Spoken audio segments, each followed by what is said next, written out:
გამარჯობა, დღეს ვისაუბროთ ქანდაკების გამოსახველობით ფორმებზე.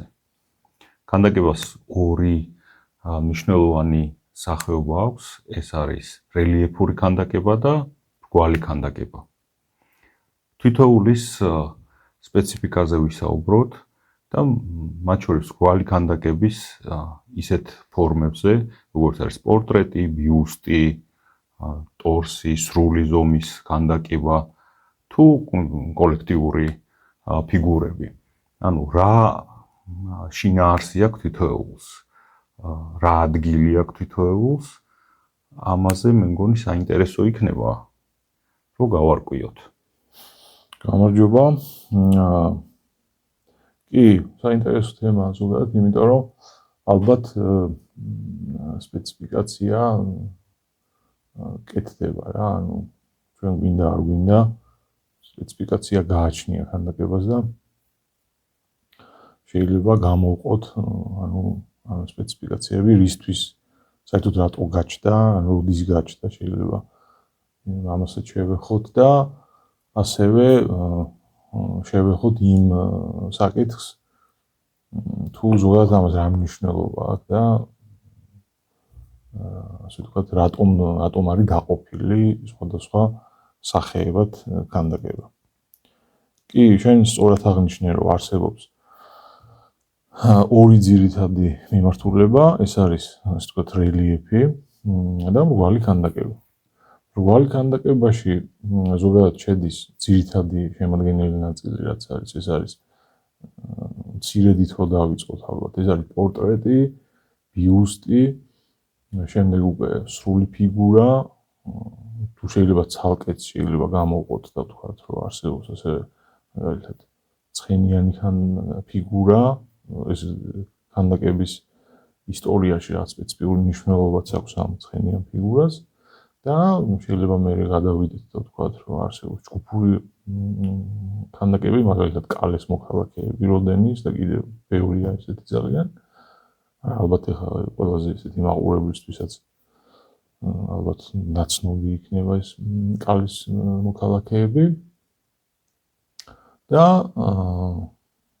ხო, არსებობს ასევე, რა თქმა უნდა, მე-20 საუკუნიდან უკვე აბსტრაქტული ქანდაკება, მრგვალი ქანდაკება, ასევე რელიეფიც, მაგრამ უფრო მრგვალ ქანდაკებაში გვხვდება ხშირად აბსტრაქტული ნამუშევრები და ასევე განზოგადებული ნამუშევრები. ხშირად არის ხოლმე სხვა შორის სტუდენტებთანაც ამაზე ხშირად გვიწევს საუბარი, რომ განზოგადებული და აბსტრაქტული ქანდაკებას შორის არის საკმაოდ ისეთი სხვაობა, დიდი სხვაობა, იმიტომ რომ ესეც ალბათ აი ამ იმაში რომ გავაერთიანოთ, კარგი იქნება. ამ ჟანრობრივ და სახეების გარჩევაში რომ გავაერთიანოთ და ამაზე ვთქვათ ორი სიტყვით. ზოგადად ესე იგი განზოგადებული ქანდაკება არის რაღაცა უკვე არსებული ფორმის, ბუნებაში რომელი ფორმაც გვხვდება და ამ შემთხვევაში ქანდაკება ხშირად ძირითადად 99% არის ხოლმე ცოცხალის გამეორება და ამ ცოცხალი ფორმის განზოგადებული ვერსიები. ეს არის განზოგადებული ქანდაკება და აბსტრაქტული ქანდაკება არის, როდესაც არის არაფრის განზოგადება არ ხდება, ანუ მთლიანად არაფერს არ გავს, აი მარტივი სიტყვებით ვთქვათ რა. ანუ ყველა ფორმა გამოუგონილია, არა ბუნებაში არსებული, არამედ რაღაცა ფანტასტიკური ფიგურები. კი, ანუ არაფერს, სხვა შორის არსებობს ესეთი მიდგომაც, რომ არ უნდა გავდეს თან, აი რაღაცას რა. იმიტომ რომ ხანდახან არის ხოლმე ეს ნამუშევრები, რომ ვეძახით აბსტრაქტულს, ანუ ავტორიც ცდილობს რომ აბსტრაქტული უწოდოს მას, მაგრამ შიგნით რაღაცები ისახება რა, ირეკლება თუ ასე, შეიძლება ასე ვთქვათ რა. და ეს ნაკლია საერთოდ აბსტრაქტული ნამუშევრის. ერთი ეგეთი ნახატი არსებობს. ის არის რა ქვია, ისტორია, როდესაც მხატვარმა დახატა აი ესე უწყვეტი ხაზის, წარმოვიდგინოთ ესე იგი, თეთრ ფურცელზე უწყვეტი ხაზი იყო აი ესე რა. ხო. რომ ფანქარი რომ დავდოთ და რო არ ავიღოთ და რო ვატაროთ ამ ფურცელზე ესე რა. ხო და შემდეგ მეგობარმა კითხა რომ ეს რა არისო რა და ამოთხა არაფერიო აბსტრაქტული ნამუშევარიაო რა. განწყობა არისო უბრალოდ რა და ეს დააკვირდა და უთხრა რომ არაო ეს არ არის განწყობა ეს არისო ისე რა ქვია მონადირე დადისო თოვლშიო და ისო რა ტყეშიო რა და რაღაცას ეძებსო რა ეგ არის ეგ დაგიხატიაო რა ანუ ეგრე დაინახა ხო და ძალიან ისეთი ის არის რა ეხლა მაგაზე მეტი აბსტრაქცია რაღა უნდა გაეკეთებინა ხო თითქოს რა აი დადგა და უბრალოდ ეს ხელი ამოძრავა რა იმპულსებზე მაგრამ ცუდი აბსტრაქტული ნამუშევარი იმიტომ მართლაც გავდა რაღაც გზას რა ხო და ამიტომ საკმაოდ რთულია აბსტრაქტული ნამუშევრების გაკეთება. ეს იმიტომ მოყვევი რომ ანუ ადამიანები გონიათ რომ აბსტრაქცია, რადგან არაფერი არ არის და თავისუფალია ყველა მხრივ, თითქოს უფრო მარტივია, მაგრამ სინამდვილეში არ არის მარტივი და თან არც არის თავისუფალი. ეხლა ეს უკვე იმ ხელა შეზღუდვა რომ რაღაც არ უნდა გავდეს. რომ სინამდვილეში საკმაოდ ვიწროვდება გასაძრომია. ხო, ანუ საკმაოდ თუ დაუკვირდებით, საკმაოდ რთული უნდა იყოს, იმიტომ რაღაცა ისეთი უნდა შექმნა, რაც არაფერს არ გავს. არაფერს არ სრულიად ახალი ფორმა მოიგონო, ახალი რაღაცა შინაარსი მისცე რაღაცას. ამიტომ სავსებით არ არის მარტივი. რაც შეეხება განზოგადებას, განზოგადებას კიდევ სხვა ტიპის სირთულეები ახლავს, იმიტომ რომ საერთოდ ადამიანი რაღაცის ხატებას რო ქმნის, ანუ რაღაცა სიმძიმეს რო აძლევს, რაღაცას ინტერპრეტაციას რო აკეთებს, იქ რა თქმა უნდა ყოველთვის არის იმის ასე ვთქვათ, საშუალება და შესაძლებლობა გეცემა, რომ რაღაცის უტრირება მოახდინო. და ზუსტად მხატვრულობის ასე ვთქვათ, საიდუმლო ხანდახან აი იმაში დევს ხოლმე რა. აი ამ ნაწილში, რომ შენ როდესაც რაღაცის განზოგადებას ახდენ, ხო? იქ აი იმაში ჩანს შენი მხატვრული დამოკიდებულება რა და აი ძალიან კარგი მაგალითისთვის ძალიან კარგი იქნება ჰენრი მურის ნამუშევრები. სერიოზული განწყობით აკეთებდა განზოგადებულ ფიგურებს, ადამიანის სხეულებს. შეიძლება ისიც კი მოვნიშნოთ ნიშნულად, რომ თვითონ ამ განზოგადებულ ფიგურებში ძალიან ერიდება არაცოცხალი რაღაცა საგნების ჩართვას. აი მაგალითად ფარი აქ გაკეთებული ერთგან ნამუშევარზე. ის არის რა ქვია, მეომარია გაკეთებული, დაცემული მეომარია და ერთ ხელში ფარი აქვს შერჩენილი და ცოტა აქ ესეთი ნამუშევარი რა. და ძალიან ბევრ ქანდაკებებს აკეთებდა მცირე ზომის პლასტიკით და აი იქ უფრო შევხვდებით მის აბსტრაქტულ ნამუშევრებს რა. აი ცოტა უფრო მოზრდილი ნამუშევრები, მისი უფრო მეტად ხდება განზოგადებული ფიგურები. რო დაუბრუნდეთ იმ ნაწილს, საიდანაც დავიწყეთ, ანუ პორტრეტი და ბიუსტი და ტორსი და ასე შემდეგ ეს დაყოფაში რო შევიდეთ, რეალურად შეიძლება ითქვას, რომ პორტრეტი კეთდება საერთოდ, როდესაც მხატვარს აქვს, ამ შემთხვევაში მოქანდაკეს აქვს სურვილი კონკრეტული ადამიანის პიროვნების, ასე ვთქვათ, ქანდაკება გააკეთოს. რა თქმა უნდა, ჩვენ განსხვავება პორტრეტს და ბიუსტს შორის არის ის, რომ პორტრეტი არის მხოლოდ კისერს ზევით. და ბიუსტი არის უკვე მხრებით და შეიძლება წელამდეც იყოს. და აი ამის სპეციფიკა როდის რა აკეთება, რატო საერთოდ როგორ ირჩევს მოქანდაკე პორტრეტი გააკეთოს თუ ბიუსტი გააკეთოს. ეს საერთოდ არის კომპოზიციის და ზოგადად რეჟისურის საკითხი რა. ანუ რას უნდა რომ მიაქციოს ავტორმა ყურადღება და რა უნდა რომ წინა პლანზე წამოწიოს. ანუ გამოდიდებელი შუშით რას უნდა რომ შეგვახებოს რა. ამ შემთხვევაში აი ამ ეს მიზანი განუსაზღვრავს მას უკვე რა აირჩიოს. იმიტომ რომ რეალურად ბიუსტსა და პორტრეტს შორის, ანუ კონცეპტუალური სხვაობა დიდი არ არის. არის რა თქმა უნდა, მაგრამ დიდი არ არის. და აი თუ შეიძლება ასე დავყოთ მაგალითად კატეგორიებად, თუ ადამიანი, აი მაგალითისთვის წარმოვიდგინოთ ესეთი რაღაც, რომ თუ ადამიანი უფრო ინტელექტუალური ტიპი იყო, ხო? მაშინ მაგალითად უფრო მეტად მიესადაგება მას პორტრეტი. თუ მაგალითად რაღაცა ტიპის აქტივობით არის ის ადამიანი ცნობილი, მაშინ ხშირად მოქანდაკე ირჩევს, რომ ბიუსტი გააკეთოს ამ მთლიანი ფიგურა. აი მაგალითად თუ სამხედრო იყო იმის გამოსახატავად, რომ ის სამხედრო არ არის საკმარისი პორტრეტი, მისი სამოსიც შეიძლება იყო და ეხმარება რა. ეხმარება. კარტოზიას პორტრეტი არსებობს სპორტის სახლის წინ მაგალითად მოჭიდავე იყო ის კაცი და ანუ მოჭიდავის ფიზიკური შესაძლებლობები უნდა ჩანდეს, ხო? ანუ უნდა ჩანდეს როგორ უმჯობესი უფრო გამომხატველი. ხო, თulis ავტორი რომ რაღაცის გამომხატველი. ასევე მაგალითად შეგვიძლია გავიხსენოთ ნოდარ დუმბაძის პორტრეტი უკვე მერაბ ბერძენიშვილის გაკეთებული ნოდარ დუმბაძე ზიურის ჩასასვლელში და ის მარტო თავია, ანუ პორტრეტია ასე ვთქვათ რა და მეთქულა მერაბ მაგადაწყვიტა რომ ვეთანხმები მაგ იმაში მეც რა ვიცი მიიღებ ასე ვთქვათ მაგ მოცემულობას რომ ნოდარ დუმბაძის თავი უკვე საკმარისი იყო პორტრეტი ნოდარ დუმბაძის პორტრეტი საკმარისი იყო მისი შინაგანი ასე ვთქვათ პიროვნული ნაწილის გამოსახატად. ზოგადად აი ესეთი დაყოფა შეიძლება წარმოვიდგინოთ. აი მაგალითად თუმცა შეიძლება პორტრეტი ვიხილოთ რაღაცა ანსამბლთან. შეიძლება არქიტექტურის რაღაც ნაწილთან. აი მოდერნისტულ გადაწყვეტილებებში ხშირად გვხვდება ასეთი რაღაცები. აი მაგალითად მერაბ მამარდაშვილის პორტრეტი დგას, საინტერესო პორტრეტია. გორში დგას და გამოყენებულია უკანა ფონი კედლად და ამ კედლიდან გამოსული თავი. და არ არის მთლად მრგვალი ქანდაკება, ნაწილობრივ რელიეფურია, მაგრამ რელიეფურიც არ არის, იმიტომ რომ საკამაოდ წინ არის წამოსული და უკან ჰაერი გასდის. და რაღაცა ესე ვთქვათ, კავშირები აქვს თითქოს აი ამ კედელთან, საიდანაც გამოიწია და საკმაოდ საინტერესო ცდა არის, ასე ვთქვათ, რომელმაც მე ვთვლი რომ გაამართლა მხატვრულად.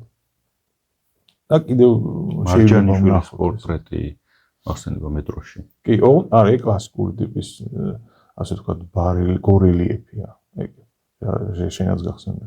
ეს უფრო მოდერნისტული გადაწყვეტილება. შენაც ძიძახი, ეგ ჩვეულებრივად მრგვალი ქანდაკება, რომ უბრალოდ გაჭრა შუაზე. და რომ მიამაგრო, ასე ვთქვათ, ეგ არის მარჯანიშვილის პორტრეტი რა და ეს მთლად ეგეთი არ არის. ეს გაკეთებული არ არის უკანა ნაწილი, ოღონდ წარმოდგენებს ქმნის, რომ აი რაღაცა ხდება რა. როგორც ავტორმა გადაწყვიტა გენომ ზაქარაიამ გადაწყვიტა ეტყობა, რომ რადგან ფილოსოფოსი იყო მერაბ მამარდაშვილი, აი რაღაც ნახველს ეს გასჩენოდა რა. და რაღაც დონეზე მართლაც ახერხებს ამას რაღაცები ჩდება რა ასე ვთქვათ წარმოდგენები რომ რაღაცა მოაზროვნესთან გვაქვს საქმე და აი ნეიზვესნის კიდე პორტრეტია კიდე იგივე მერაბ მამარდაშვილის რუსთავაზე პოსტის წინ ასე ვთქვათ პოსტისა და იმელის შენობის შუაში დგას ხო იქ კიდევ ნეიზვესნი თავისებური მოქანდაკეა და გვთავაზობს სხვადასხვა ტიპის სიმბოლოებს ამ პორტრეტში ბუარი მაგალითად იქ გადაშლილი წიგნია და კიდე რაღაცებია და ეს სვეტზე დგას ეს ბერძნული სვეტის ნაწილია და კიდე რაღაც დეტალებია რომელიც ფაქტობრივად მისი ამ პორტრეტის შემადგენელი ნაწილი სხვადასხვა რაღაც დეტალებით ივსება მაგრამ საბოლოო ჯამში ვიღებთ ასე ვთქვათ პორტრეტს რა მერაბ მამარდაშვილის პორტრეტია სრული აი იმის დატვირთვით რომ ესე იგი მერაბ მამარდაშვილის პიროვნება გაშლილია სხვადასხვა სიმბოლოშიც რა მაგრამ არსებობს ისეთი თავები და ისეთი ბიუსტები რომელიც თითქოს არაფერი არ არის ასე ვთქვათ აი რაღაც დამატებითი ატრიბუტი პროფესიის მისახვედრად ან თქვა ტიპაჟის მისახვედრად მაგრამ ძალიან ღრმა და ძალიან მაგარი პორტრეტია და აი შეგვიძლია გავხსენოთ ფაქტობრივად არ ვახსენოთ ახლა არ შეიძლება ნიკოლოზ კანდელაკის ხორავა მაგალითად აკაკი ხორავა ეს დგას სენაკშიც დგას თეატრის წინ ქვაში გათლილი მარმარილოში და ასევე თაწმინდაზეა ბრინჯაოს ჩამოსმული უფრო ცოტა მცირე ზომის იქ სენაკში რომელიც დგას ის უფრო დიდი არის. ოღონდ იგივეა რა, ერთი და იგივე, უბრალოდ ზომაშია განსხვავებული და ეს არის ბიუსტია, ხრებიანია და ესე თავი აქვს რა, კერპთან არის გადაჭრილი და ტიპიური ბიუსტია. ხო და შენ წარმოიდგინე, არაფერი არ აცვია. არც მაიკა, არც პერანგი, არაფერი, არც პიჯაკი. ფაქტობრივად ჩვეულებრივი შეიძლება ითქვას, რომ აი ატრიბუტიკა საერთოდ არ აქვს რა, მაგრამ ძალიან ძლიერი პორტრეტი. აი ეს აკაკი ხორავას ხასიათი და ის მთელი ის შინაგანი რაღაცა პორტრეტულობა საერთოდ რაც არის აქვთ ხელოვნებაში 100-დან 100-ზე აქვს გაკეთებული რა. ალბათ მე ვიტყოდი, რომ ეს უფრო თუ შეიძლება ასე ითქვას, მაღალი საფეხურია პორტრეტში, იმიტომ რომ აი ძალიან ბევრ ინტერპრეტაციის საშუალებას იძლევა რა. აი ილია ჭავჭავაძის პორტრეტი გახსოვს ალბათ ჭავჭავაძის გამზირზე როა. სიმართლე გითხრათ, ჩემზე ისეთი დაბეჭდილებას ტოვებდა, რომ აი არ არის საკმარისი ეგ თითქოს რაღაცა დააკლდა. იმიტომ რომ ახლოდან შეიძლება სხვანაირად აღიქვამოთ, მაგრამ გზიდან ძლიერ პატარად ჩანს. აი მე ხა დილეტანტური თვალით რო შევხედო, თითქოს უფრო დიდი უნდა ყოფილიყო თუ რაღაცა. აი არ ვიცი, მე მიჭირს დაგეთანხმო, იმიტომ რომ ერთ-ერთი და საინტერესო ნამუშევარია პორტრეტებში ზოგადად ილია ჭავჭავაძის ეგ პორტრეტი და თან სხვაჩვეულის უნდა ითქვას, რომ არ იყოს დაუფასებელიც კი იმდენად კარგი ის არის.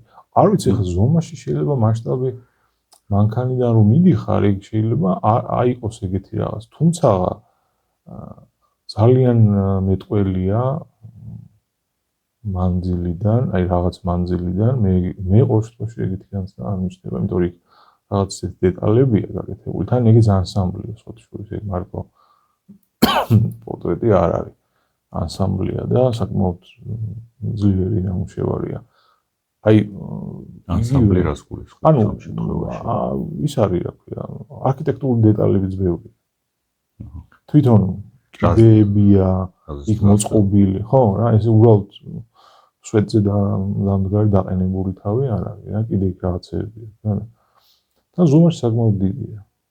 და თან ისეთ ადგილზეა გადაჭრილი, რომ რაღაცნაირად იმას გაფიქრებინებს, რომ აი ილია ჭავჭავაძის ასე ვთქვათ ტიპი, რა ტიპიც ილია ჭავჭავაძე იყო, ცდილობა საკმაოდ ძლიერი აი ამის წარმოჩენის, რა.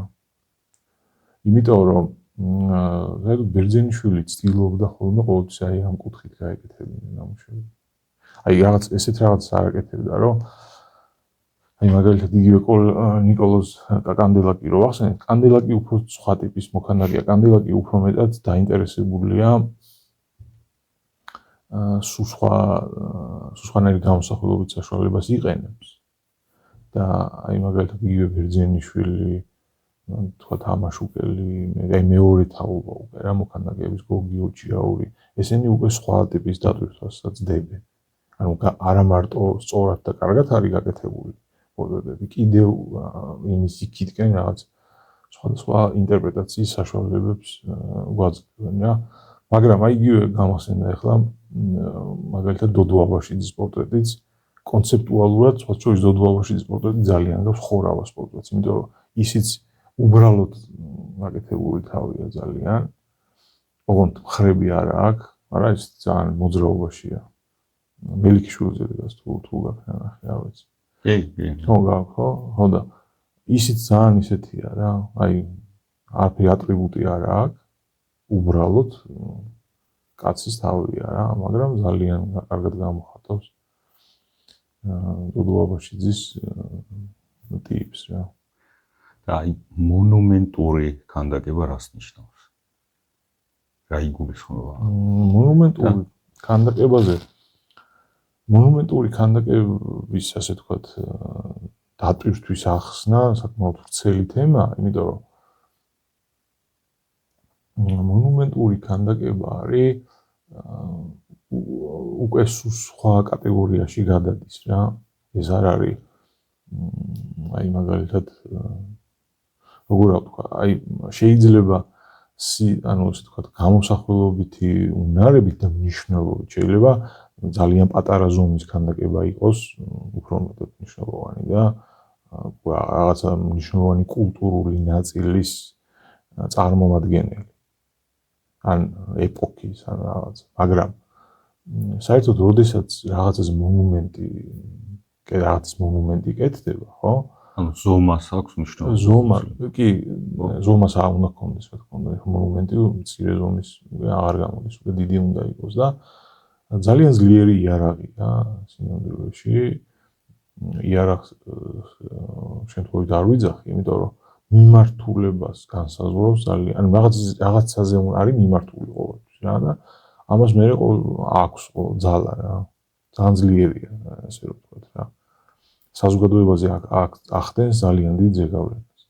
შეიძლება ვიღაცამ თქვას, რომ ვეჩვევით მე და რაღაცები დგას, მაგრამ მივდივართ, მოვდივართ, ყურადღებას არ ვაქცევთ, მაგრამ რეალურად ძალიან დიდ ყურადღებას ვაქცევთ.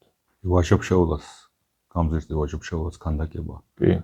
იქ ხო ერთ-ერთი მაგალითია მონუმენტური. კი, ვაჟობშეულას ქანდაკება მონუმენტური, მაგრამ მაიგ ცოტათი სხვა რაღაცაა, მაგრამ თად მონუმენტი არ არის, იმიტომ რომ ზომაში კი მოზრდილია, მაგრამ მონუმენტს კიდე სხვანაირი ტიპის დატვირთვა უნდა ქონდეს.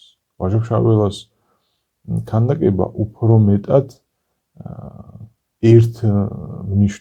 ერთი მიმართულება აქვს რა და ეს არის პიროვნების ქანდაკება და მონუმენტი უფრო ცოტა სხვანაირი რაღაცა უნდა იყოს. აი მონუმენტი უფრო მაგალითად შეეფერება რაღაცა იდეას მაგალითად, როცა გამოხატავს ქანდაკება. ხვდები რას ვიძახი? ანუ ზომა მაინდა-მაინც არ არის მონუმენტის განსაზღვრელი. ზურაბ წერეთლის ის ქანდაკებების და საქართველოს ისტორია. თბილისის ზღვაზე. მონუმენტი. ეგ არის. აი მონუმენტია. მაგალითი, ხო? კი, იმიტომ რომ ეგ უკვე ზომაშიც დიდია და თემაც ისეთია, რომ ეგ უკვე მან ხო ქანდაკებებიც არის და რელიეფურიც არის. ძირითადად რელიეფებია. რელიეფებია და გორელიეფებია. მრგვალი ქანდაკება არ არის. არ არის? არა. არის რელიეფები, დაბალ, ანუ პირველ სართულზე როგორც მასუს ფიგურები გამოსულია ძალიან. ეგ არის გორელი. ზევით არის გორელიეფები. და აი გორელიეფი და რელიეფური ქანდაკების ფორმაა გორელიეფი. კი. ანუ აი როდის იყენებენ მოქანდაკეები რელიეფს, ანუ უფრო დაბალ ფორმებს და როდის გამოაქვთ მაქსიმალურად. ანუ გავიგე, საერთოდ ეგეც ძალიან მნიშვნელოვანი საკითხია, იმიტომ რომ ქანდაკების ისტორიაში იყო დრო, როდესაც რელიეფს სულ აკეთებს ადამიანი რა. მაგრამ რენესანსის დროს მოხდა რელიეფის სხვა შორის ეს ძალიან საინტერესო მომენტია, იმიტომ რომ მაგალითად ბერძნებს ამ ტიპის რელიეფი, როგორც აღორძინების ეპოქაში გაჩნდა, ეგეთ რელიეფი არ ჰქონდა. და ეს არის ანუ ეს ამის ასე ვთქვათ ოსტატი და ფუძემდებელი იყო დონატელო. დონატელომ დაიწყო საერთოდ ეს მიმართულება და ეს რას ნიშნავს რა? ბერძნული რელიეფი იყო ასეთი, ასე გამოიყურება, რომ იყო პრიმიტიული, შეიძლება ითქვას. მე ხა არ ვაკნინებ რა თქმა ბერძნულ რელიეფს, მაგრამ მიდგომა იყო პრიმიტიული. აი მარტივად თუ წარმოვიდგინოთ. უბრალოდ კონტურში იყო დახატული, გადაწყვეტილი და ეს კონტური იყო მე მოცულობაში გადატანილი. კონტურზე იყო ზევიდან მოცულობა გაკეთებული. და იქ მისი ფასეულობა იყო ხაზი, იყო პლასტიკა და რა თქმა უნდა ზევიდან გაკეთებული მოცულობა. მაგრამ დონატელომ აი ამ ყველაფერს დაამატა ის, რაც ნახატს ახასიათებს. და ნახაც რა ახასიათებს. ნახაც ახასიათებს სიღრმის ილუზია. რაც მაგალითად ძველ რელიეფებში ეგეთი რაღაცა არ გვხვდება. რაღაცა ჩანასახები ცხადია არის, მაგრამ აი ასეთი გამოვლინება, ასეთი მკვეთრი გამოვლინება უკვე დონატელოს ბადებს ამას, თან უცნაური ის არის, რომ შეიძლება ითქვას, რომ აი ამ დისციპლინაში და ამ სპეციფიკაში ბოლომდე გადის რა. იმიტომ რომ აი ერთ-ერთი ცნობილი რელიეფია მისი მადონაყნით. და გვერდიდან რო შეხედავ, არის აი ძალიან დაბალი რელიეფში გაკეთებული. უბრალოდ მაღალი წერტილები და სიბრტყეები ისე აქ დაალაგებული. ბარელიეფს ეძახიან. რელიეფი და რა გორელიეფი არის.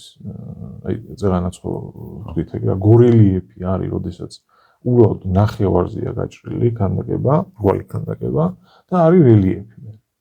და რელიეფი არსებობს დაბალი რელიეფი და მაღალი რელიეფი. და ამას ვიძახით, მაგალითად, ბერძნებს ჰქონდათ რელიეფი ჩვეულებრივი და მერე გაჩნდა დაბალი რელიეფი. და დაბალი რელიეფის მანიშნებელი არის ის, რომ ნახატში რაც არის აი ეს ილუზორული მომენტი, რომ სიღრმე ჩდება, ილუზორულად რა, ნახატი ხო ბრტყელია რეალურად, ხო? და ანუ დონატელო აკეთებს იმას. დაიწყო ეს დონატელო აკეთებს დაბალ რელიეფს და აკეთებს ილუზიის ხარჯს. ანუ ფაქტობრივად ნახევრად ნახატია. ნახევრად მოცულობითია და აქვს ძალიან საინტერესო კომპოზიციები, თაღებია. აი თქვა რაღაცა სცენაა, მე არის ამ სცენის უკან არის თაღი, მე პერსპექტივაში მიდის, მე კიდე რაღაც ხდება, მე კიდე თაღია, პერსპექტივაა, კიდე რაღაც ხდება და რომ უყურებ, ეს არის ფაქტობრივად ნახატს რა ტიპის სიღრმეც აქვს, აი მაგალითად ათენის სკოლა, რაფაელის ხო გახსოვს როგორია, ხო? სიღრმე აქვს რა. აი მაგაზე მეტი სიღრმე აქვს მაგალითად დონატელოს რაღაც რელიეფი. ოღონდ რელიეფია, ნახატი არა. და მაგით ახერხებს, რომ გეომეტრიული, ასე ვთქვათ, სიბრტყეების დაალაგებით, თან მაღალი კი არ არის ეგ რელიეფი. ძალიან დაბალია. ეგ არის უცნაური რა. უბრალოდ ისე აქვს და დაალაგებული, რომ ფაქტობრივად სინთეზი გააკეთა ნახატის და ჩვეულებრივი ძველი მის რელიეფს. ეხლა ძალიან მაგარი რელიეფები არსებობს ძველ სამყაროში. პერგამონის მაგალითად და ტიტანებთან ბრძოლა და არის კიდე უამრავი დაჭრილი ლომი შუმერული რელიეფია მაგალითად და ეგვიპტური რელიეფია კიდე ცალკე ძალიან მნიშვნელოვანი, მაგრამ იმის ფასი სხვანაირია. ანუ იმის ფასეულობა წევან როგორც აღნიშნე არის იმაში, რომ იქ არის ხაზი ძალიან მნიშვნელოვანი, პლასტიკა მნიშვნელოვანი და არა მაგალითად ის თუ რაოსტატურად არის სისქე და სიღრმე ერთმანეთთან მიმართებაში. აი ესეთი რაღაცა მე დონატელოსთან ჩდება. და სავარაუდოდ რატო გადაწყვიტა დონატელომ ამ მიმართულების განვითარება? იცი რა არის? ეგ ძალიან საინტერესო კითხვაა, იმიტომ რომ საერთოდ აღორძინების პერიოდში გაჩნდა ნახატისადმი სხვანაირი დამოკიდებულება, რაც მანამდე სამყაროში აშკარად არ იყო ეგრე. კი არის რაღაც ვარაუდები, რომ იყვნენ მაგალითად ისეთი ტიპები, ვინც იყო ძალიან კარგი ნახატები, მოზაიკები და ასე შემდეგ, მაგრამ აშკარად ახალი ერა დადგა ნახატის აღორძინების პერიოდში, აი ტინტორენტო რო გავიხსენოთ მაგალითად, ხო? ტინტორენტოს საიდუმლო სეროლა მაგალითად არის 3/4-ში ზედაკუთხიდან დანახული რა. ლეონარდოსი მაგალითად პრიმიტიულია იმასთან შედარებით, იმდენად უცნაური რაკურსი აქვს არჩეული. და აიტყობა ამ მიმართულებით მოთხოვნილებები იყო და მე მაგალითად კეთდებოდა ეკლესიების ძიების პროცესი. გამოსახულობითი საშუალებების ძიების პროცესები იყო რა და ესეთი რაღაცა მიღწევები გაჩნდა აშკარად რა.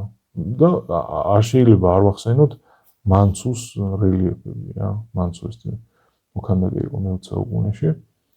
და ალბათ აი დონატელოს მერე თუ კი ვინმე რა თქმა უნდა იყვნენ გიბერტი იყო და ბევრი იყო, მაგრამ აი მანცუს რელიეფი კიდევ აცოცხლებს და ახალი რაღაც შტრიხები შემოაქვს რა რელიეფში. ეს არის უკვე აი სიბრტყეზე უშუალოდ რაღაც ნაკაწრები, რაღაცები და ახალ ასე ვთქვათ ფორმას აძლევს რელიეფს რა. რაც მანამდე ეთქემე არ ყოფილა. ჩვენ კიდე შეგვიძლია ვილაპარაკოთ ტორსზე, იმიტომ რომ ტორსი ძალიან მნიშვნელოვანი სახეა ქანდაკების სახეობაში რა, იმიტომ რომ ტორსი მაგალითად ადრე არ არსებობდა. ძველ სამყაროში ტორსი არ არსებობდა. ტორსი გაჩნდა აი იმ ეპოქაში, როდესაც უკვე გაჩნდა, ასე ვთქვათ, ძველი ნამუშევრები იპოვეს, აღმოაჩინეს და მერე, ასე ვთქვათ, ეს ნამუშევრები, ამ ნამუშევრების ფასეულობა დაადგინეს, ეს ფასეული ნამუშევრია, აი მაგალითად ბელვედერის ტორსი. რომ ეს აშკარად ძალიან კარგი ქანდაკებაა, თან კარგი ქანდაკება იქნებოდა, მაგრამ დამტრეულია, მაგრამ ეხლაც კარგი ქანდაკებაა. რატომ არ შეიძლება გავაკეთოთ ტორსი? ერთადერთი ნამუშევარი, რომელიც რა თქმა უნდა ტორსი არ არის, მაგრამ ძალიან უცნაური ნამუშევარია, ეს არის ფიდიასის ფრიზის ნაწილი და ფიდიასის ცხენის თავს ეძახით რა. უბრალოდ ცხენის თავია გაკეთებული და გადებული, არაფერი ცხენი არც რაღაცა მაგალითად არც ცნობილი ცხენია, როგორც მაგალითად ხო ვიცით რა ცხენები არსებობს ისტორიაში, შემორჩენილია მაგალითად მაკედონელის ცხენი და შემდეგ, მაგრამ ჩვეული ცხენია რა, არ ვიცით ვაფშე საერთოდ ვისი ცხენი იყო, ეს უბრალოდ ცხენის თავია გაკეთებული. მეტი მაგალითად ეგეთი რაღაცა არ გვხვდება. და ძალიან გავს ეგ ნამუშევარი კონცეპტუალურად ტორსს. მერე დანარჩენი თუ კი სადმე გვხვდება უკვე ტორსი, ეს არის უკვე მოდერნისტულ ეპოქაში რა. და კიდე მნიშვნელოვანი არის ცხენიანი ქანდაკებები. კი, ეს ცალკე თემაა, ცალკე განყოფილებაა თუ შეიძლება ასე ვთქვას, კი.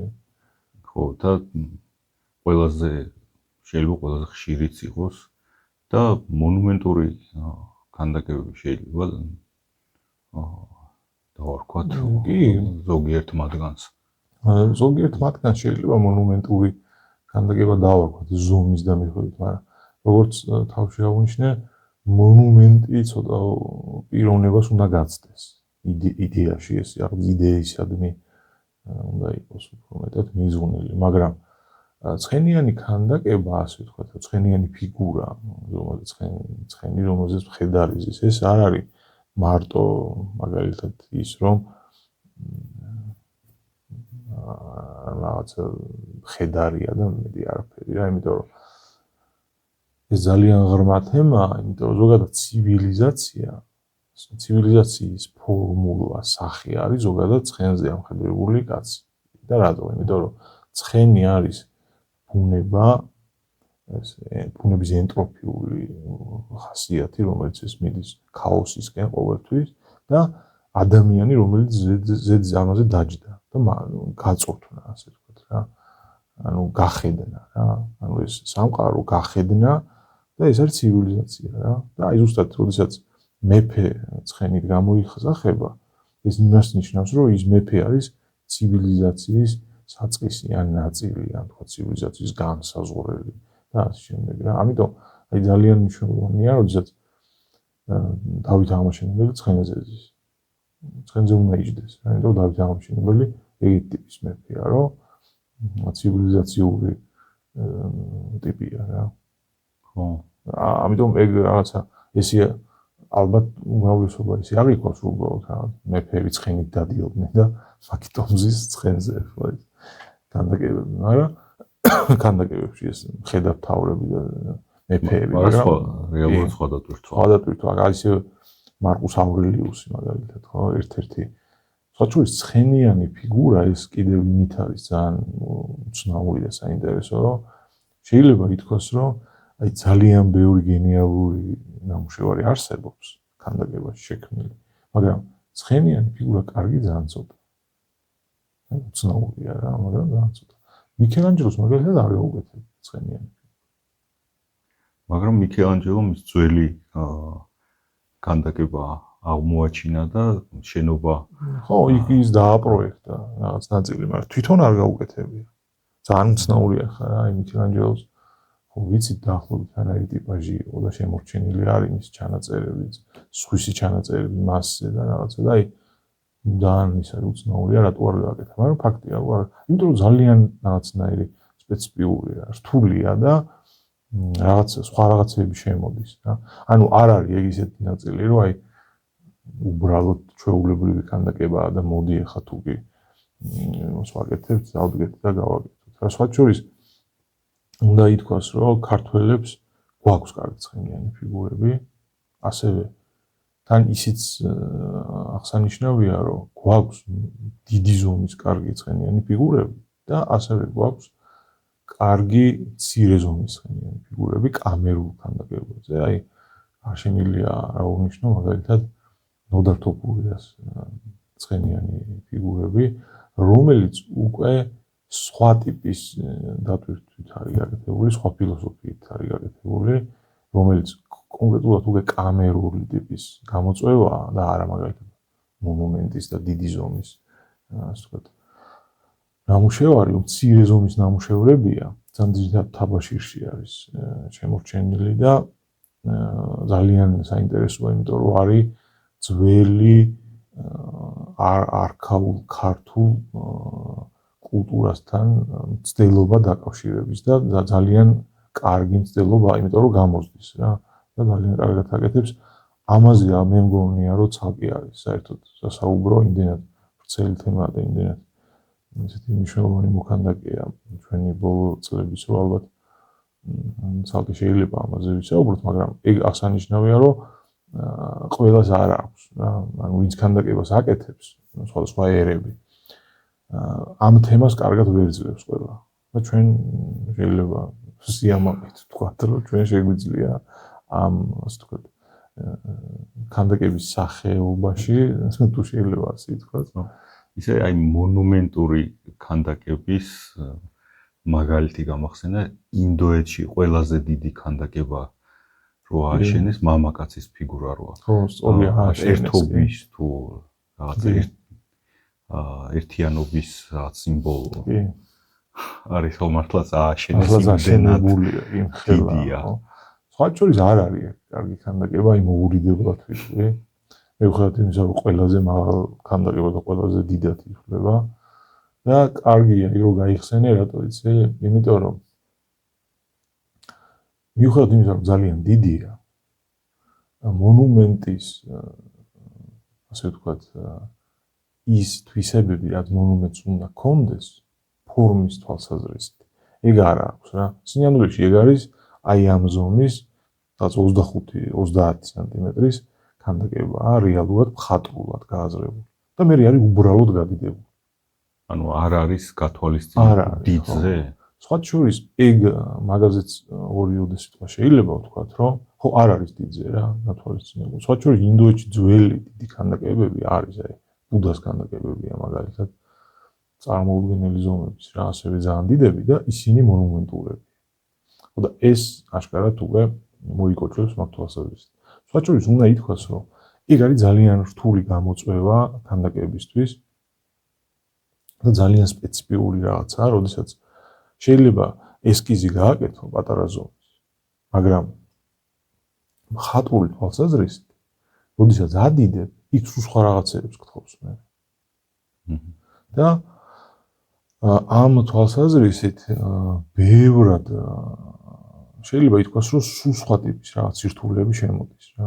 აი მაგალითად ჩვენ მოგვიწია საბჭოთა კავშირის დროს მონუმენტური ქანდაკებების კეთება. საქართველოში ქართველი მოქანდაკეები მოუწიათ აი ამ გამოწვევის დაძლევა, ასე ვთქვათ რა. და ეხლა შეიძლება იქ რაღაც ბევრი ისეთი რაღაც ნამუშევარი იყო, რომელიც პროპაგანდისტული იყო და საბჭოური ასე ვთქვათ, პროპაგანდას ემსახურებოდა, მაგრამ არ იყო ისეთი ნამუშევრებიც გაკეთდა მაშინ ისეთი ნამუშევრები, რომელიც არ არის მაგალითად პროპაგანდისტული იმ თვალსაზრისით, რომ ანუ საბჭოთა კავშირის არ აწყობდა, ასე ვთქვათ, რა პირდაპირ ამის გაკეთება, მაგრამ არის ასეთი რაღაცები გაკეთებული და ძალიან ოსტატურად არის იმაში რო არ შევიდეთ, თქო, შინაარსში, ხო, სულთა ფორმის თვალსაზრისით, ხო, მაშინდელმა მხატვრებმა, მოქანდაკეებმა ძალიან ოსტატურად აძლიეს აი ეს სირთულე. იმიტომ რომ მანამდე ამის გამოცდილება არ იყო ქვეყანაში. ანუ იმიტომ რომ როდესაც დაიწყეს კოლე კანდელაკმა, ნიკოლოზ კანდელაკმა და იაკობ ნიკოლაძემ ქანდაკება, ორივე აკეთებდა კამერული ზომის ქანდაკებებს. ორივე, ანუ აი მაგ ტიპის სირთულეებს არ ქონდათ შეხება მაგ ტიპის სირთულეებთან და მაგათ მოსწავლეებს უკვე შეეხოთ ეს პრობლემა. და იმათმა უკვე დაიწყეს ძალიან დიდი ზომის რაღაცების კეთება და მაშინ ეგ თაობა შეეჩეხა ამ პრობლემას და დაძლიეს რა, აი ბევრი მაგალითი შეიძლება მოვიყვანოთ მაშინდელი მაგ თაობის გაკეთებული, რომელიც საკმაოდ აი მაგ პრობლემას თავს ართმევს კარგად. და მეერეც აი უკვე თოფურია რო ახსენე ნოდარი კიდევ აი კამერულ ზომაში იმას ართმევს ძალიან კარგად თავს, რაც კამერული ზომის ცხენიან ფიგურას მოეთხოვება. საინტერესო იყო, ამით დავასრულოთ, კარგად გრძანდებოდეთ. ახონდის.